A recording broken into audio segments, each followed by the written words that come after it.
दोस्तों नमस्कार। आज हम एक छोटी सी यात्रा आपको करवा रही हैं और अपने जयपुर शहर में दोस्तों आपने सुना होगा गांव बसता है, बसाया जाता है मनुष्यों के द्वारा और गांव बसता है मानवों के द्वारा। लेकिन दोस्तों अपने भारत देश का एक ऐसा पहला गांव जो हाथियों का गांव कहलाता है। आपको एक बात मैं बता दूं दोस्तों, पूरे विश्व का तीसरा हाथी गांव और भारत देश का पहला हाथी गांव अपने जयपुर में आमेर के पास एक गांव है जिसका नाम है कुंडा गांव। और इस कुंडा गांव को 2008 में घोषित किया गया राजस्थान का हाथी विलेज या एलिफेंट विलेज या हाथी गांव आप कह सकते हो। देखो मित्रों, खास बात यह है कि अरावली की पहाड़ियों के बीच में और इस जगह को 100 एकड़ ज़मीन को यहाँ पर इंगित करके इसमें हाथियों के संरक्षण के लिए सब कार्य किया गया है। दोस्तों प्रारंभ में यहाँ पर 109 के लगभग हाथी थे, लेकिन वर्तमान में लगातार हाथियों की संख्या में कमी आती हुई नज़र आ रही है और वर्तमान में यहाँ पर अभी लगभग 60 हाथी बताए जाते हैं।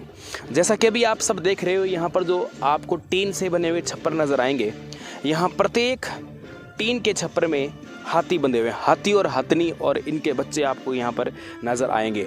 दोस्तों हाथियों की निवास के साथ साथ हाथियों की पूर्ण रूप से देखरेख की जाती है, उनके खाद्य के बारे में विशेष रूप से ध्यान दिया जाता है और उनके पालन पोषण के बारे में विशेष रूप से ध्यान दिया जाता है।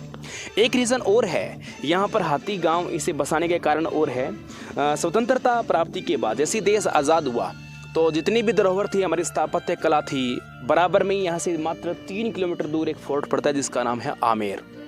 और उस आमेर में देश विदेश के पर्यटक अधिक आने लगे और हाथी की सवारी आज भी हमारे आमेर की बहुत ही प्रसिद्ध है और रोचक है। और यहाँ पर हाथी की सवारी प्रसिद्ध होने के कारण दोस्तों इस कुंडा गांव में महावत जो हाथी को जारी करते हैं, हाथी को चलाते हैं, महावतों का ये गांव होने लगा था। और इस विशेषता को देखते देखते छोटी छोटी अरावली की खंडों में ये जो पहाड़ियाँ बसी हुई है, इन्हीं के बीच दोस्तों एक सरोवर भी बना हुआ है और इसी के बीच में यहाँ पर एक गांव बसा दिया जिसे हाथी गांव यहाँ पर कुंडा गांव के नाम से जाना जाता है। तो दोस्तों आप सबने देखा, आप इसी जगह से आप बहुत सारी जगह आराम से देख सकते हो। यदि आप कैमरे को थोड़ा जूम करके देख सको तो आप सबके सामने कुछ आपको शिखर पे नज़र आ रहा होगा, कुछ स्तंभ से नज़र आ रहे होंगे। दोस्तों वो स्तंभ जो आप देख रहे हो वो जयगढ़ दुर्ग के हैं और यहाँ से आपको आमेर दिख सकता है, लेकिन धुंधला धुंधला दिखेगा दोस्तों कि कुछ मौसम कुछ अपनी परवान पे चल रहा है, मौसम अपने अटखेलियाँ ले रहा है, तो इसलिए दोस्तों आपको आमेर दुर्ग साफ तो नहीं दिखेगा, लेकिन है बिल्कुल पास में, ज़्यादा दूर नहीं है। तो दोस्तों विशेष रूप से यहाँ पर हाथियों का संरक्षण किया गया है। इसके अतिरिक्त आपको यहाँ पर छोटे मोटे जीव और भी जैसे घोड़े वगैरह हैं, छोटे मोटे और भी जीव आपको यहाँ विचरण करते हुए मिल जाएंगे। स्पेशल जो फोकस किया गया है प्रत्येक बाड़े के अंदर, प्रत्येक जो टीन का शेड लगाए बना रखा है, प्रत्येक में महावत या हाथी की देखरेख करने वाला विशेष रूप से यहाँ पर व्यक्ति एक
पिछले कई देर से मैं आपको हाथी गांव का भ्रमण करवा रहा हूं और आप सब ने देखा कितना अद्भुत और कितना कलात्मक अपना हाथी गांव। और इसी बीच में इस हाथी गांव के अध्यक्ष महोदय जी बल्लू खां जी अपने बीच में मौजूद है और ये इन हाथियों के बारे में कुछ सामान्य जानकारियाँ आपको देंगे कि ये हाथी गांव जब यहाँ स्थापित हुआ तो कितने हाथी यहाँ पर थे और आज वर्तमान में कितने हाथी है और क्या ये हाथी खाते हैं और क्या इनके कोड होते हैं। देखो, आज मानवों के अंदर बोलने के लिए एक भाषा का यूज किया जाता है, भाषा और बोलियाँ होती है हमारे बीच में संवाद के लिए। क्या इन पशुओं और अपने बीच में भी कोई भाषा होती है? तो इनके लिए कुछ यूनिक शब्द होते हैं, उन शब्द के बारे में बल्लू खान जी बताएंगे। तो बल्लू खान जी, आपका सबसे पहले हार्दिक स्वागत और अभिनंदन आपके अपने यूट्यूब चैनल पे। तो आप बताएं इन हाथियों के बारे में क्या रोचक बातें हैं और कब से ये गांव स्थापित हुआ है और कब से ये स्टार्टिंग में कितने हाथी थे और आज इनकी संख्या कितनी है और सबसे उम्रदराज हाथी कौन है। और मैंने ये भी सुना है कि हाथियों के नाम भी तय किए गए हैं, तो बताइए सर। ये 2010 में हाथी गांव विकसित हुआ था। यहाँ में 2010 में शिफ्ट किया गया था। 120 बीघा में हाथी गांव है। ठीक है सर। यहाँ बच्चों के लिए स्कूल है, 12वीं तक पढ़ाई फ्री है और वेटनरी डॉक्टर हैं जो हाथियों का ट्रीटमेंट वगैरह देखते हैं। हर 3 महीने में मेडिकल कैंप लगते हैं, समय समय पर जाँच होती है इनकी। यहाँ 63 परिवार हैं हाथियों के जो रह रहे हैं अभी, और 3 तालाब हैं हाथियों को नहाने के लिए, वो आप देख ही सकते हैं चारों तरफ। हाँ जी। और जैसे कि आप ये हाथी देख रहे हैं, ये सर पहले तो आप सर ये बताएं कि ये 2 है, ये मेल फीमेल दोनों है यहाँ पर? ये दोनों फीमेल है। अच्छा, दोनों फीमेल है। दोनों फीमेल हैं। इसकी उम्र 25 साल है, इसकी 28 साल है। जी सर। इसका नाम रानी है, इसका चंपा है। मतलब एक का नाम रानी और एक का नाम चंपा। तो सर ये सुबह से लेकर पूरी दिनचर्या में क्या खाते हैं, क्या इनका मुख्य आहार है? साहब हमारे यहाँ जो है ना, हाथी को खाना मौसम अनुसार दिया जाता है। अभी जैसे बरसात चल रही है तो हरी ज्वार है, बाजरा है, मक्का है, रोटी बना के देते हैं। जी सर। और सर्दियों में गन्ना है, सूखी ज्वार है, रंचका है, डाबर चंपरास है, ये देते हैं। मतलब डाबर च्यवनप्राश भी खाते हैं ये? हाँ। तो सर वो चम्मच वाला रूल होता है क्या, चम्मच से 2 चम्मच? ना, ये पूरा 1 किलो का जो डब्बा आता है वो पूरा खोल के 1 किलो पूरा मुंह में लड्डू बना के दे देते हैं। जी सर। अब जैसे गर्मी आई, गर्मी के सीज़न में खाना चेंज हो जाता है। इनको मतीरे मिलते हैं, केले मिलते हैं, सूखी ज्वार मिलती है, रंचका है, गन्ना है, मतलब मौसम के अनुसार इनको खाना मिलता है। तो सर आप इनको परमानेंट यहाँ बांध के रखते हो या ये अपने आप ही मतलब आपकी ध्वनि से या आपके कोड से कंट्रोल में आ जाते हैं? नहीं साहब, ऐसा कुछ नहीं है। ये बच्चों की तरह पालते हैं।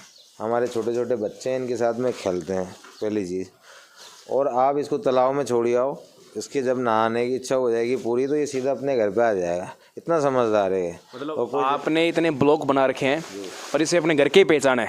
मतलब चंपा है, वो चंपा यहीं आएगी और कहीं नहीं जाएगी, वो दूसरे घर में जाएगी नहीं, वो अपने घर में आके रुकेगी। अब जैसे कि इसका चंपा का घर है, इसको तालाब में छोड़ आओ, अब नहा धो लेगी, वो खुद ही सीधी अपने घर पे आएगी।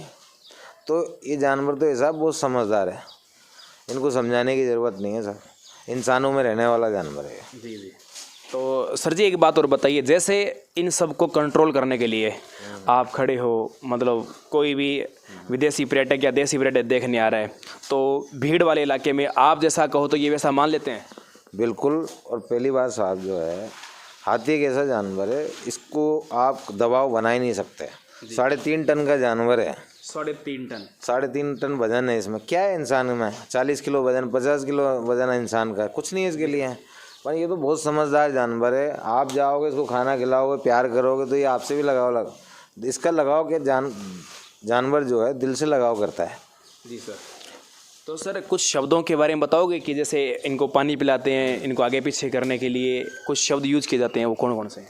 अभी जैसे आगे बुलाना होगा तो इसको अगत बोलेंगे, पीछे जाने के लिए बोलेंगे पीछे हट, लेटने के लिए तिरे बोल देंगे, बैठने के लिए बैठ बोलेंगे, सो जाएगा। नॉर्मल मतलब सामान्य शब्दों से ये कंट्रोल में आ जाते हैं। संस्कृत की जो वर्ड्स हैं उसी से ये हाथियों को पहचान। तो सर जैसे कि आमेर दुर्ग अपने पास में पड़ता है यहाँ, और आमेर दुर्ग में हाथियों की सवारी की जाती है, वो हाथी क्या इसी गांव से जाते हैं सर?